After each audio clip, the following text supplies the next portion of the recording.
one Tuesday evening. It was Tuscany Tuesday at the local Pizza Hut. And I had just completed a delicious dining experience, I suppose. The buttery breadsticks didn't even have enough Parmesan cheese on them. And I was on my way home when through the tree line, I thought I saw something.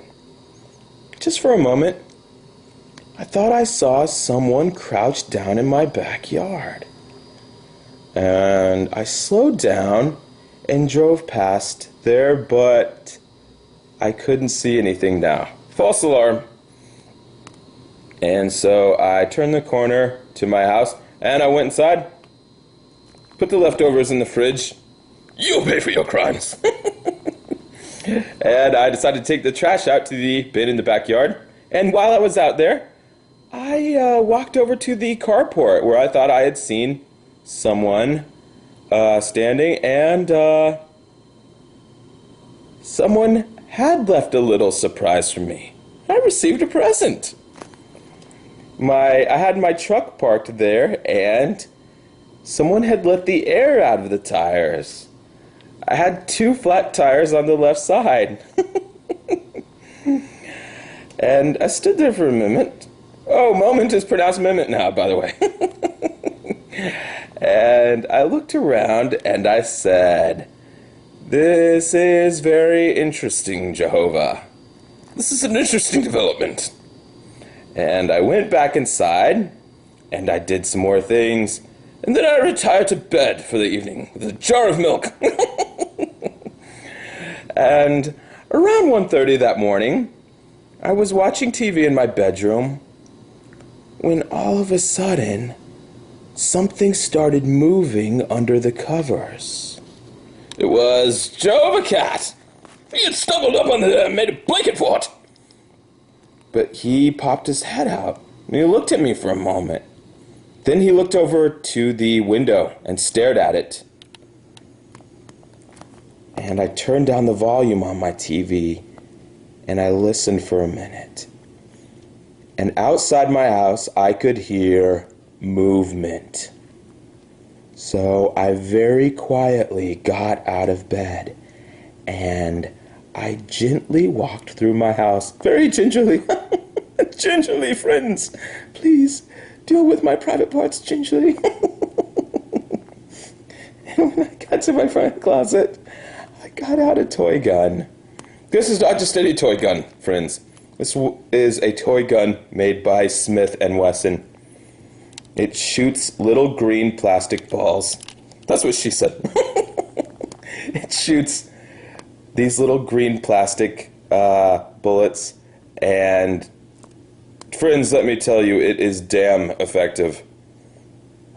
Now, the gun Yahweh to Hell was playing with the other day was a airsoft BB gun. This, however, was a spring-loaded handgun. Resembles a 9mm. And I used to take cans of soda outside. I would shake them up, set them on the driveway, take 10 steps backwards and shoot them, and they would explode. So, I guess what I'm driving at is, you shoot someone in the dick with this thing, I guarantee they're going to be holding an ice pack on it the next morning. So, let's just move on, friends. The front door opened. I very quietly walk outside and I begin circling the house. And when I get to the backyard, I look across the length of the house and it seems like there's something there. Over in the far corner by the electric box, I think I see something, but I can't tell what. And I took a few steps closer and I say, "Who's there?" Nothing. So I walked a little closer. I think I can see something, but I don't know what. And I walk a little closer and I start raising my gun up. And whoosh! A man takes off. He's running through my yard. I run after him. He circles the shed. I give chase. He circles the oak tree. I'm right behind him. He's running down the dirt road. I chase him. He cuts through a neighbor's yard. I run ahead to a following yard and cross it with the intention of cutting him off. I'm pumped, you guys. I've been waiting for this a long time. Yeah! We're doing this! I clear a white picket fence. I jump over it like it's not even there. I was like an Olympian on steroids. I was adrenalized. I did a fucking barrel roll. It was badass. I wish it was on videotape so you guys could see it. This guy's running down the street. I'm chasing him. He's trying to get to his car. I say, oh, hell no. Hey, I ain't driving away. You ain't going home tonight, sucker. And I start shouting at him. I say, stop! I'll shoot! I'll shoot! And he runs to a stop, and he lifts his hands in the air. I tell him to turn and face me. And he turns around, and it's Hanson, you guys. Yeah, the dick sucker from the Kingdom Hall. And I've got a bead on him. I'm pointing my gun right at his head, and I say, you move an inch and I'll blow your fucking brains out. It's a toy gun. It's not real. Looks real. And yeah! I'm excited. This is going well. I like where this is going. And I pull out my cell phone and I dial 911. And yes, I am really dialing this time. This is for real. And I speak to the operator and tell him what's going on. I caught a man in my backyard. And he advises me to go back into my house, lock the door, and wait for the police to arrive. So I hang up the phone and I start walking backwards towards my house. I'm still aiming my gun at Hanson. And I tell him, you run again, and I'll paint the street with spaghetti. When I got inside my house, the first order of business was to run to the trap door in my bedroom. And I lifted it up. Underneath my house, which is elevated, there is a dirt floor crawl space. Crawl space? I like going crawl spaces. They're exciting. It's like hunting for treasure. And I have a crawl space under my house. And to wince, I tossed my gun under there. And I closed the trap door and pushed some items over it so no one could see it. What? I don't know what the legal implications are for pointing a toy gun at someone, and I'm not going to find out. Yeah! CYA! Brothers, CYA. Cover your ass. It's an expression I learned while I was at Bethel. Remind me to tell you some other words I learned at Bethel. I'll make a video out of it. It is the code that all Bethelites live by. Cover your ass at all times. My roommate Stapp, when he would leave little notes around our room for me, he would sign them. You know how Elvis would sign his letters TCB at the bottom? Stapp would sign CYA.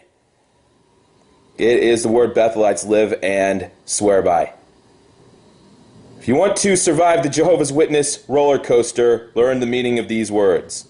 And anyway, no sooner had I disposed of the firearm than the police arrived. I could see their lights outside the window.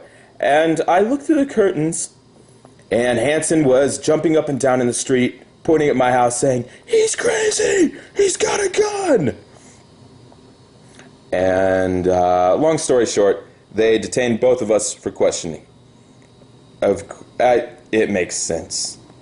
If you get to a scene and somebody's talking about a gun and you don't know what's going on, you gotta lock things down until you figure out what's going on. What is going on, brothers? I'd like to know myself. What is going on these days? It's Satan's system of things. We're getting close to the end. And the good news, Officer Lanning arrives on the scene. He's a customer of mine, kind of a friend. He invited me to his 4th of July thing. I couldn't make it. He's a nice guy. And he sits down with me. He wants to know what's going on. Sneaking around in my backyard in the middle of the night. And he said, the guy says you pointed a gun at him. And I said, no, I told him to freeze, but I was holding my cell phone. What? I was holding a cell phone. And Sergeant Lanny said, is there a gun in the house? I said, no. Oh, hold on. Wait a minute. Hold on. First of all, there was no gun in the house. There's a toy gun under the house. Second of all, whoa, easy. Easy, friends. I don't enjoy this business. This is a nasty little world Jehovah's Witnesses have created. But this is their world, their rules. This is theocratic warfare, in case you have forgotten. Jehovah's Witnesses lie. And this is a religious civil war that is going on, and it gets messy. And I'd also like to remind you, I am outnumbered here, 100 to 1. So don't be making any moral judgments about me right now. We're talking 2 a.m. in the morning, so let's not do this. Sergeant Lanny asked me, is this a Jehovah Witness thing? And I told him, I'm not a Jehovah Witness anymore. Because, look, I just want this thing to be over. If it ends in a draw, you got to remember one thing. I am alone. I'm facing 1,000 Jehovah's Witnesses who would love to see me locked up once and for all. And let me tell you, Jehovah's Witnesses have gotten family members committed. You get a dozen relatives of somebody, and they're going to put them away. They're going to donate my house and my car to the Watchtower Society, and I'm never heard from again. I don't think so. Jehovah's Witnesses have ruined lives, people. They have taken people's kids away. They have taken people's houses away in divorces, and they've done it through lying, i.e. theocratic warfare. And Sergeant Lanny told me that the perpetrator said that he was searching for his dog. He had a lost dog. I said, he's all right. He's wearing he's in people's backyards at night wearing a dark hooded sweatshirt and a ski mask. And I said, Manny lives on Meridian Street. That's 2 miles away. How did his dog wind up in my yard? And Sergeant Lanny goes, I thought you said you didn't know this guy. I said, oh yeah, I forgot. Anyway, he walks me around the house. He wanted me to recreate the events that happened. So we're walking through my backyard. He goes over to the far corner and he said, were you working on your TV tonight? And I said, no. And he said, I'm asking because I'm pointing a flashlight at your utility box here. And the door on it is wide open.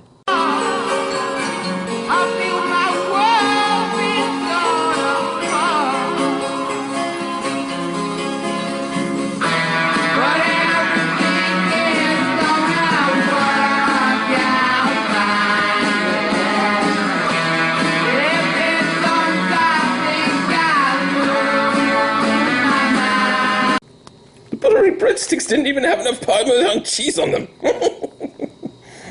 And I was on my way home when through the tree line, I thought I saw something. Just for a moment, I thought I saw someone crouched down and put the leftovers in the fridge. You'll pay for your crimes. And I decided to take the trash out to the bin in the backyard. And while I was out there, I walked over to the carport where I thought I had seen